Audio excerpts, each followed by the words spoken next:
नमस्कार, SBT news में आपका स्वागत है। पेश है 23 अप्रैल मंगलवार सुबह 6:15 बजे राजस्थान की बड़ी खबरें। लोकसभा चुनाव में भाजपा का खाता खुल गया है। गुजरात की सूरत लोकसभा सीट से सोमवार को बीजेपी कैंडिडेट मुकेश दलाल निर्विरोध चुने गए। दरअसल यहां से कांग्रेस कैंडिडेट नीलेश कुंभानी का पर्चा रद्द हो गया था। उनके पर्चे में गवाहों के नाम और हस्ताक्षर में गड़बड़ी थी। इस सीट पर भाजपा और कांग्रेस समेत 10 प्रत्याशी मैदान में थे। रविवार को 7 निर्दलीय कैंडिडेट ने अपना नामांकन वापस ले लिया था। बीएसपी कैंडिडेट प्यारेलाल भारती ही बचे थे, जिन्होंने सोमवार 22 अप्रैल को पर्चा वापस ले लिया। इस तरह मुकेश दलाल निर्विरोध चुने गए। कांग्रेस अध्यक्ष मल्लिकार्जुन खड़गे ने सोमवार को पीएम मोदी से मिलने का समय मांगा है। उन्होंने कहा, पीएम हमारे मैनिफेस्टो को सही से समझ नहीं पाए हैं, उनसे मिलकर उन्हें मैनिफेस्टो समझाना है। कांग्रेस ने भाजपा के खिलाफ चुनाव आयोग में 17 शिकायतें भी की।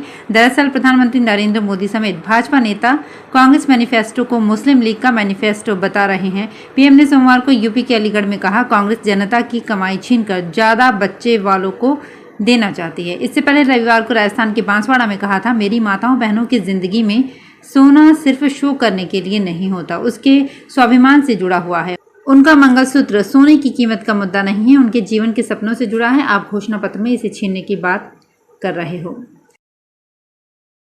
लोकसभा चुनाव 2024 के दूसरा चरण के लिए वोटिंग 26 अप्रैल को होगी। राजस्थान में कांग्रेसी नेता और कार्यकर्ता उत्साहित हैं। पहले चरण में राजस्थान की सिर्फ 12 लोकसभा सीटों के लिए 58.28% मतदान हुआ। अशोक गहलोत सहित सूबे के सभी दिग्गज कांग्रेसी नेता इस वक्त प्रचार में जुटे हुए हैं। बाकी की 13 सीटों पर वोटिंग से पहले कांग्रेसी नेता जनता को लुभाने की पूरी कोशिश कर रहे हैं। साथ ही सत्तारूढ़ पार्टी पर निशाना भी साध रहे हैं। पीएम मोदी व गृह मंत्री अमित शाह पर तंज कसते हुए राजस्थान की पूर्व मुख्यमंत्री व कांग्रेस नेता अशोक गहलोत ने कहा, वे घबरा गए हैं, इसलिए प्रधानमंत्री गृह मंत्री बार बार राजस्थान का दौरा कर रहे हैं। राजस्थान में कांग्रेस एक तरफा जीतेगी। अशोक गहलोत ने सफाई देते हुए कहा कि सभी 25 सीटों पर हम समान रूप से प्रचार कर रहे हैं। ऐसा नहीं है कि पूर्व मुख्यमंत्री के बेटे पर विशेष ध्यान दिया जाता है। कांग्रेस ने सोमवार को निर्वाचन आयोग से नरेंद्र मोदी की शिकायत की और एक विशेष समुदाय को निशाना बनाने का आरोप लगाया। कांग्रेस के वरिष्ठ नेता अभिषेक मनु सिंघवी के नेतृत्व में पार्टी के एक प्रतिनिधिमंडल ने आज यहां निर्वाचन आयोग से मुलाकात की और 17 शिकायतों का एक ज्ञापन सौंपा। प्रतिनिधिमंडल में श्री गुरदीप सिंह सप्पल और सुप्रिया श्रीनेत शामिल थे। प्रधानमंत्री नरेंद्र मोदी आज 23 अप्रैल मंगलवार को टोंक दौरे पर रहेंगे। पीएम मोदी टोंक सवाई माधोपुर लोकसभा क्षेत्र के उनियारा में कल जनसभा को संबोधित करेंगे। प्रधानमंत्री सुबह 9:40 पर नई दिल्ली से जयपुर हवाई अड्डे पहुंचेंगे। इसके बाद उनियारा पहुंचकर जनसभा को संबोधित करेंगे। पीएम मोदी उनियारा में करीब 40 मिनट सभा को संबोधित करेंगे। प्रधानमंत्री मोदी इसके बाद उनियारा से फिर जयपुर हवाई अड्डे पर पहुंचेंगे। जयपुर हवाई अड्डे से प्रधानमंत्री छत्तीसगढ़ के लिए रवाना होंगे।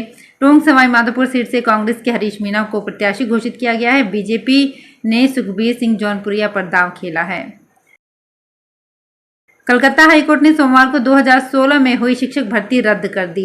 इसके अलावा अवैध नियुक्ति पर काम कर रहे शिक्षकों से 7-8 साल के दौरान मिली सैलरी भी वापस लेने के निर्देश दिए। जस्टिस देवांशु बसाक और जस्टिस शब्बर रसीदी की बेंच ने कहा, कैंसर पीड़ित सोमा दास की नौकरी सुरक्षित रहेगी। पश्चिम बंगाल स्कूल सेवा आयोग नई नियुक्ति प्रक्रिया शुरू करे।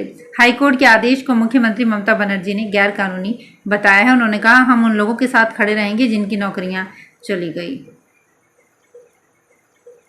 मेरठ में सोमवार 22 अप्रैल को भाजपा प्रत्याशी अरुण गोविल ने रोड शो किया। उनके साथ रामायण सीरियल में सीता का रोल निभाने वाली दीपिका चिखलिया और लक्ष्मण सुनील लहरी भी मौजूद हैं। तीनों कलाकार एक कार में साथ थे। पीछे की गाड़ियों में भाजपा के अन्य नेता, विधायक और एमएलसी रहे। मनसा देवी मंदिर से शुरू हुए इस रोड शो के दौरान भाजपा प्रत्याशी के लिए वोट मांगे जा रहे थे। लोग जगह जगह तीनों का स्वागत कर रहे थे। भाजपा नेता और कार्यकर्ता माइक से जय श्री राम का उद्घोष करते नजर आ रहे थे। राजस्थान हाईकोर्ट ने टीएसपी एरिया में एक अभ्यर्थी को कांस्टेबल सामान्य के पद पर नियुक्ति देने के आदेश की 2 साल से भी ज्यादा अवधि के बावजूद पालना नहीं होने पर आखिरी मौका देते हुए चेताया है कि अगले आदेश तक अनुपालना नहीं होने पर गृह सचिव को व्यक्तिगत रूप से उपस्थित होना पड़ेगा।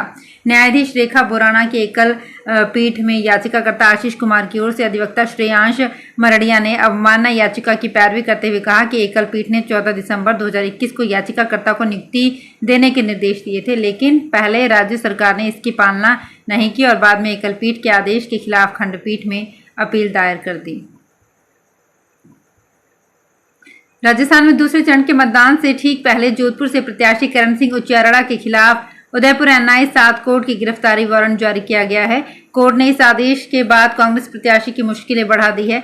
मामला उदयपुर के सुखाड़ा सर्किल पर जमीन से जुड़ा है। परिवादी सुरेश कुमार रलोती ने 5 करोड़ रुपए के चेक अनादरण करने को लेकर शिकायत दर्ज कराई, जिसके बाद उदयपुर एनआई कोर्ट 7 ने करण सिंह उच्चारड़ा के खिलाफ वारंट जारी किया। दरअसल मामला कोर्ट में पहले से विचाराधीन है। 16 अप्रैल को मामले की सुनवाई थी, जिसमें करण सिंह उच्चारड़ा को कोर्ट में पेश होना था, लेकिन नहीं हुए। इसके बाद ही कोर्ट ने गिरफ्तारी वारंट जारी किया। राजस्थान में बिजली छीजत कम करने, बिजली उपभोक्ताओं को रियल टाइम बिजली उपभोग और बिल सुविधा देने के लिए स्मार्ट मीटर का प्रोजेक्ट 1 साल पहले शुरू किया गया था। प्रदेश के तीनों विद्युत निगमों में 1,42,76,000 मीटर लगाना तय किया गया था। शुरुआत को 1 साल बीतने के बावजूद प्रोजेक्ट में ज्यादा प्रगति नहीं हो पाई है। अजमेर डिस्कॉम के अधीन जिलों में स्मार्ट मीटर 2 चरणों में लगाना तय किया गया था। प्रक्रिया चली तो पायलट प्रोजेक्ट के तौर पर चुनिंदा सब डिवीजन में स्मार्ट मीटर लगे। इसके बाद से अटकी प्रक्रिया आगे नहीं बढ़ पाई। इसमें केंद्र और राज्य सरकार 60:40 के हिसाब से बजट दे रहे हैं। राजस्थान के कोटा में संभागीय आयुक्त उर्मिला राजौरिया ने सोमवार को लोकसभा चुनाव 2024 के लिए डाक मतपत्र के जरिए मतदान किया। उन्होंने जानकी देवी बजाज कन्या महाविद्यालय में स्थापित किए गए सुविधा केंद्र पर जाकर विधिवत डाक मतपत्र के माध्यम से अपने मताधिकार का प्रयोग किया। जैसलमेर के ग्रामीण इलाकों में इन दिनों तमिल फिल्म ठग लाइफ की शूटिंग चल रही है। ठग लाइफ अपकमिंग तमिल फिल्मों में से एक है। इस फिल्म के जरिए कमल हासन और मणि रत्नम नायकन फिल्म के बाद एक साथ काम कर रहे हैं। जैसलमेर के रनाऊ समेत कई लोकेशन पर फिल्म की शूटिंग जारी है। हालांकि फिल्म के नायक कमल हासन जैसलमेर नहीं पहुंचे हैं, लेकिन फिल्म की दूसरी स्टार कास्ट के साथ बॉर्डर की लोकेशन पर मणि रत्नम फिल्म के दृश्य फिल्मा रहे हैं। जानकारों के मुताबिक तमिल स्टार सिम्बू निर्देशक मणि रत्नम की फिल्म ठग लाइफ के सेट पर मौजूद हैं। जालौर सिरोही लोकसभा सीट पर बेटे वैभव के प्रचार में पिता अशोक गहलोत ने पूरी ताकत झोंक दी है। पूर्व सीएम अशोक गहलोत ने सोमवार को जालौर में आधे घंटे तक डोर टू डोर प्रचार किया। इस दौरान उनके हाथ में कांग्रेस प्रत्याशी बेटे वैभव गहलोत का चुनावी घोषणा पत्र तरक्की एक्सप्रेस का पर्चा था। उन्होंने पर्चे वितरित कर बेटे को समर्थन और वोट देने की अपील की। प्रचार के दौरान गहलोत ने टैक्सी में बैठी सवारियों से आने जाने के किराए की जानकारी भी ली। राजस्थान में लोकसभा चुनाव के दूसरे चरण का प्रचार 2 दिन बाद यानी 24 अप्रैल को खत्म हो जाएगा। पीएम मोदी राजस्थान में पहले चरण के चुनाव के बाद 2 सभाएं कर चुके हैं और तीसरी 23 अप्रैल को टोंक सवाई माधोपुर में प्रस्तावित है। लेकिन कांग्रेस की तरफ से दूसरे चरण के प्रचार के लिए राहुल प्रियंका में से कोई राजस्थान नहीं आ रहा है। इस बार चुनाव को लेकर कांग्रेस की रणनीति राष्ट्रीय बनाम स्थानीय नजर आ रही है। बीजेपी जहां अपने राष्ट्रीय नेताओं को एक सीट से दूसरी सीट पर घुमा रही है, वहीं कांग्रेस का प्रचार अभियान पूरी तरह से स्थानीय नेताओं के हाथ में है। बीजेपी में पूरा चुनाव पीएम मोदी के चेहरे पर लड़ा जा रहा है, जबकि कांग्रेस में राहुल प्रियंका गांधी पहले चरण में भी बहुत कम प्रचार के लिए राजस्थान आए और दूसरे चरण में भी उनकी कोई सभा यहां प्रस्तावित नहीं है। भीलवाड़ा के हनुमान जन्मोत्सव को लेकर मंदिरों में तैयारियां की जा रही है। भगवान श्री राम के दूत हनुमान का जन्मोत्सव आज मंगलवार को पूर्णिमा के दिन मनाया जाएगा। इसके लिए भीलवाड़ा के हनुमान मंदिरों में भी विशेष पूजा अर्चना और आराधना की जाएगी।